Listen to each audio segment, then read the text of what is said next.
The river was calm when the Empress of Ireland turned eastward, leaving Quebec behind her like a thought already fading. The St. Lawrence lay dark and smooth beneath a low sky, its surface broken only by the ship's passage and the long trembling reflections of her lights. The engines beat steadily, a deep and familiar rhythm that had lulled thousands of passengers before into trust. To those aboard, the voyage felt finished already. Land was close. Morning would come quickly. Sleep arrived easily. Passengers lay wrapped in blankets still warm from their bodies. Shoes were kicked aside. Luggage sat packed but unopened, waiting for daylight. Children breathed softly in narrow bunks, their dreams untouched by the river beneath them. Elderly travelers lay awake, listening to the hum of steel and water, comforted by the certainty of motion. A young mother lay on her side, watching her daughter sleep. One small arm rested across her chest, fingers curled loosely in fabric. The mother counted breaths without realizing she was counting. She always did. She believed, quietly and irrationally, that attention itself was protective. Her husband slept beside them, already halfway into dreams. She thought of morning coffee, of the awkwardness of gathering belongings, of the relief of solid ground. Above them, stewards moved quietly through corridors, adjusting lamps, closing doors, speaking in murmurs. One paused near a stairwell, rubbing tired eyes, thinking of bread and coffee and routine complaints from passengers who would say the crossing had been too short. On the bridge, officers watched the river with practiced calm. Fog had begun to gather, drifting low over the water in pale bands. It was not unusual. Signals were sounded. Speed was adjusted slightly. The rules were followed. The fog thickened anyway. It crept, confident and unhurried, until the world beyond the railing softened, then vanished entirely. Light dissolved into whiteness. Sound stretched and distorted. The ship continued forward, trusting charts and experience. Somewhere ahead, another ship moved through the same fog. She was larger, heavier. Her engines pushed her forward with confidence that did not account for what could not be seen. The first warning came as a sound. A horn, low, prolonged, mournful. It echoed through the fog without direction. On the bridge, heads turned sharply. Signals were returned. Engines adjusted again. Procedures followed precisely. The river remained silent. Then the fog parted all at once. Not gently, not gradually. A dark mass filled the night where emptiness had been, a steel wall emerging too close, too fast, too large to avoid. There was no time. Steel met steel. The impact tore through the Empress of Ireland like a scream trapped inside metal. The deck bucked violently.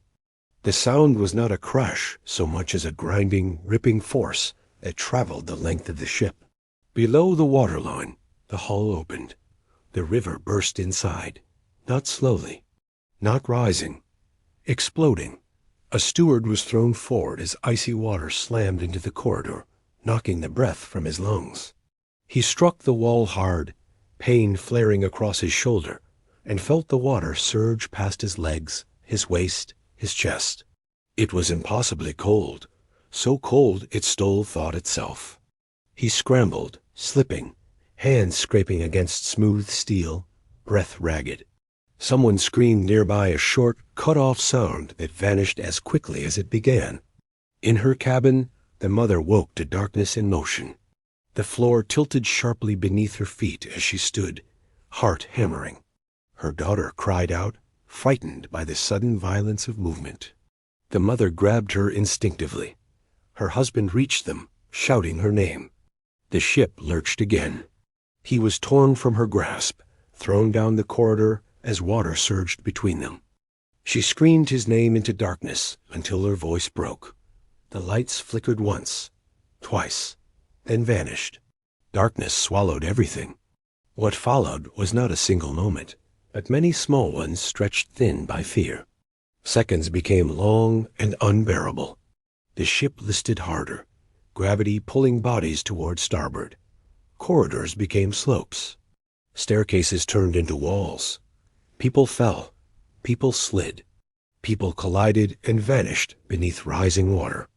Children cried in sharp, piercing voices. Mothers screamed names again and again, voices breaking as the ship stole answers from them. On deck, officers shouted orders into chaos. Lifeboats, muster, control.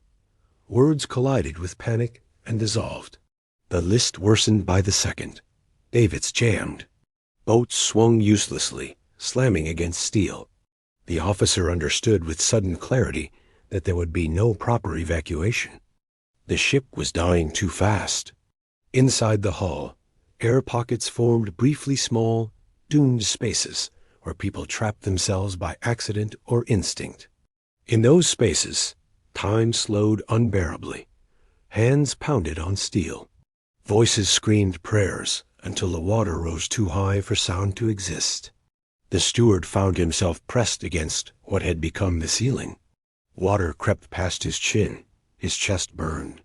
He kicked blindly, hands searching. He thought, absurdly, of bread he had promised himself in the morning. The Empress of Ireland rolled onto her side. Funnels vanished beneath the river. Decks became vertical. People clung to railings, fingers numb, muscles screaming.